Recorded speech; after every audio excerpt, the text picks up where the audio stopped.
After having recorded, produced, hosted, and guested in over 5,000 podcasts, I decided it was time to have a podcast about what else? Podcasting. Over this series, I will visit with podcast hosts to learn about their love of podcasting, what they have been able to achieve through podcasting, and why you need to consider starting a podcast. This series will be fun, witty, chatty, with a dash of joie de vivre for both entertainment and education. I hope you will join me as I explore the world of podcasting. Today I take things in a very different direction for this podcast. I do a solo podcast where I talk about a concept that I've been mulling around for some time, which is the Rural Podcast Network as a civic institution.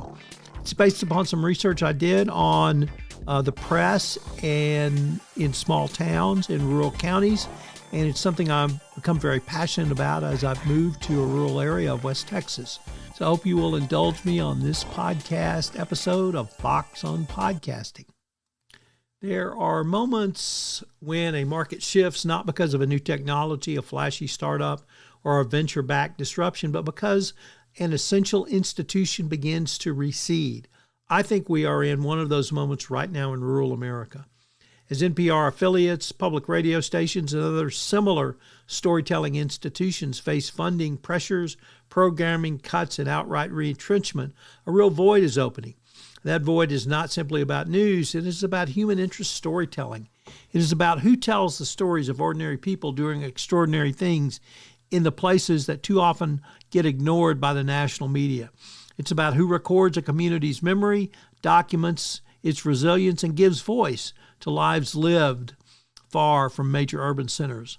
I believe this moment presents a genuine market opening for rural-focused podcasters.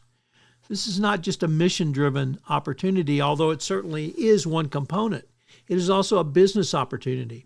It is a chance for podcasters rooted in rural communities to step forward and build something of value. Trusted local storytelling platforms that can serve audiences, strengthen communities, and create sustainable enterprises. In short, now is the time that rural-focused podcasts have the opportunity to become a part of the civic infrastructure of the communities they serve. There are several reasons for this. The first is that a storytelling gap is opening in rural America. When public radio or local media contracts, communities do not merely lose headlines or weather updates, they lose interpreters. They lose the people and institutions that could tell the story behind the story.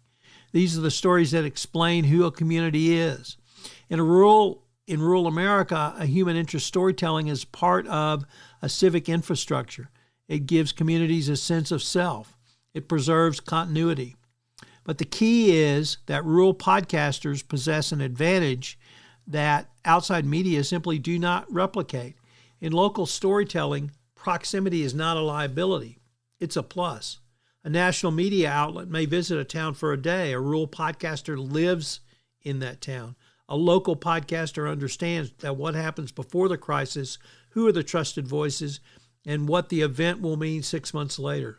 That local knowledge matters. Context matters. Trust matters even more. A rural podcaster knows the school superintendent, the Rotarians, the Chamber of Commerce executive director, the county judge, the longtime cafe owner, and the county volunteer leader who shows up when the town is most in need.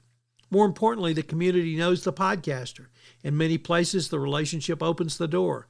People tell their stories to someone they know, someone who has shown up repeatedly, and someone who demonstrates genuine care for the place and for the people in it. Trust has become an important differentiator. Anyone can upload audio. Not everyone can build credibility. Rural podcasters can, and that trust is their competitive edge. Yet it is important to be clear-eyed about the commercial side of this opportunity. Human interest storytelling in rural America is not simply worthy work. It is about the sustainable work. Audiences are hungry for authentic, grounded stories with texture, specificity, and heart. They are weary of generic content. They want real stories that feel real. Rural communities are full of such stories. There is also a sponsor ecosystem for this work.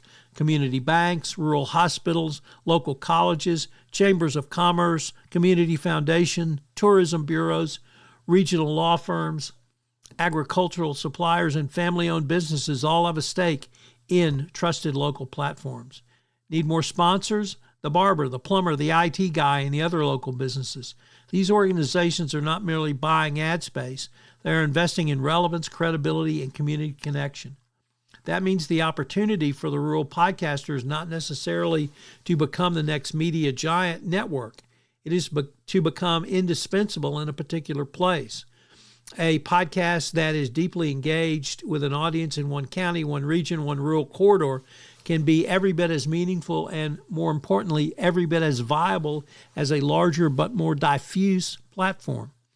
The future of independent media will not be built on size alone. It will be built on trust and usefulness. This leads to a key operational lesson. The winning model is consistency, not scale. Consistency creates trust. Trust creates loyalty. Loyalty creates opportunity. Over time, something powerful begins to happen. A podcast ceases to simply be a show and becomes a community institution. People begin to bring stories to you. They tell you about the family business celebrating its centennial, the quiet philanthropist who paid a neighbor's hospital bill, the student who came home to college to serve, the flood survivor rebuilding with resilience, or the civic leader working without fanfare to keep a small town moving forward. That accumulation of stories becomes an archive of community memory. Such an archive has a real value. It can inform, inspire, and connect. It can also differentiate a podcast in a crowded marketplace because no one else will have that same body of work rooted in that same place. Most importantly, rural podcasters have an opportunity to become a part of the civic infrastructure of the communities they serve. There is a broader, more meaningful role than simply content production. When legacy storytelling institutions weaken, communities risk losing connective tissue. They lose shared space where voices can be heard, experiences can be honored, and local identity can be reinforced. Podcasters do not and will not replace newspapers or public radio, nor should they attempt to do so. But they can complement what remains and in some places fill part of the vacuum that the retreating institutions leave behind. That is why I see this as not simply a media trend, but as a strategic opening. When legacy institutions pull back, stories do not disappear. The need for storytelling remains. The need for trusted narration remains. The need for people willing to listen carefully and record faithfully remains. Rural America does not need less storytelling. It needs new storytellers. And I think this is the moment for podcasters to answer this call. This is Tom Fox again. Thank you so much for listening to this episode of Fox on Podcasting. I hope that you will subscribe, rate, and review to this podcast wherever great podcasts are listened to. If you would like to come on this show and talk about your podcast, I'd love to visit with you. So please reach out to me at tfox@tfoxlaw.com or connect with me on LinkedIn at Thomas R. Fox.